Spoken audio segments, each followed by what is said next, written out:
ननकाना साहिब। वफाकी वज़ीर दाखिला एजाज अहमद शाह ने कहा है कि पाकिस्तान तहरीक इंसाफ की हुकूमत ने ननकाना साहिब में अंजुमन मज़ारिन का दरीना मुतालबा पूरा करते हुए महकमा औकाफ की राजी पर फी एकड़ पटा 4500 रुपये मुकर्रर कर दिया है। बिस्मिल्लाहिर्रहमानिर्रहीम।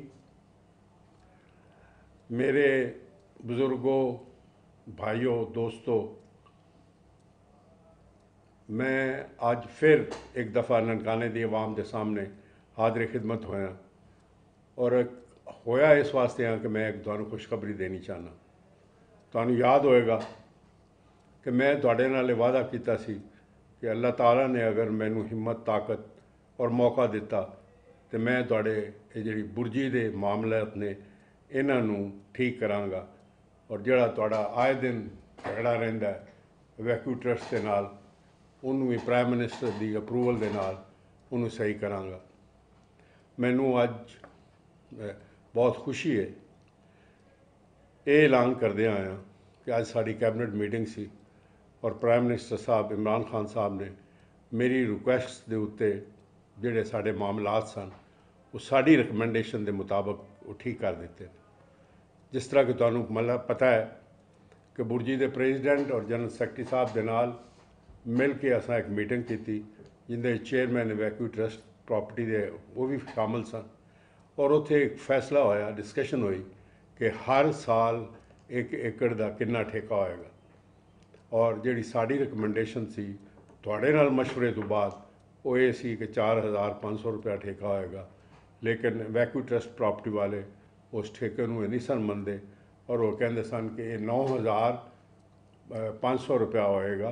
क्योंकि 75 के ऑर्डीनेंस के तहत इतना ही बनता है। ये पॉइंट जोड़ा सी ये बेसिकली ये डिफरेंस सी और नाल नाल वो तुहाडे कोल बकाया जात भी ज़्यादा मंगते सन, लेकिन साड़ी रिकमेंडेशन ये सी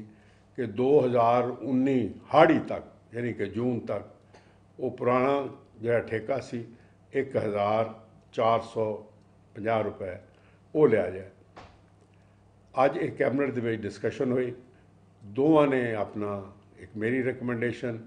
और रिकमेंडेशन चेयरमैन वैक्यू ट्रस्ट की ये दोनों डिस्कस किया गया और मैं बहुत शुक्रगुजार हाँ इमरान खान साहब का। उन्होंने ननकाने के अवाम नाल स्पैशल मुहब्बत है कि उन्होंने मेरी रिकमेंडेशन मंदे होया ये फैसला किया है कि ननकाने के बुर्जी के लोग 1 एकड़ का ठेका 2019 हाड़ी तक 1450 रुपया देंगे और उस तो बाद हाड़ी 19 तो बाद साल का ठेका जोड़ा होएगा 4500 रुपया होएगा और उन्होंने हर साल प्रोग्रैसिवली देख के तो उन्हें इनक्रीज़ की जाएगी। तो मैं सारे भाइयों नूं बुर्जी दे लोगों नूं मुबारकबाद देना कि अज ये चीज़ जिहड़ी कि पिछले 10-15 सालों तो एक झगड़ा साढ़े और वैक्यू ट्रस्ट सी वो ख़त्म होया। मैं नाल तुहानूं ये भी दस दियां कि अल्लाह ताला ने मौका दिता, मैनूं अपना वादा याद है और मैं दुआ करना कि अल्लाह ताला सारिਆਂ नूं हिफ्ज़ अमान च रखे और साडे मुल्क नूं ये जिहड़ी आफत आई है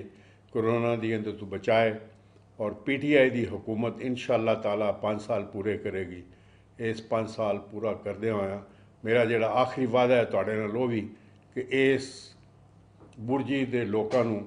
मैं मालकीयत हकूक अगर मेरी ज़िंदगी रही तो भी ज़रूर दिवावांगा। अपना ख्याल रखो, दुआवां याद रखो। पाकिस्तान जिंदाबाद।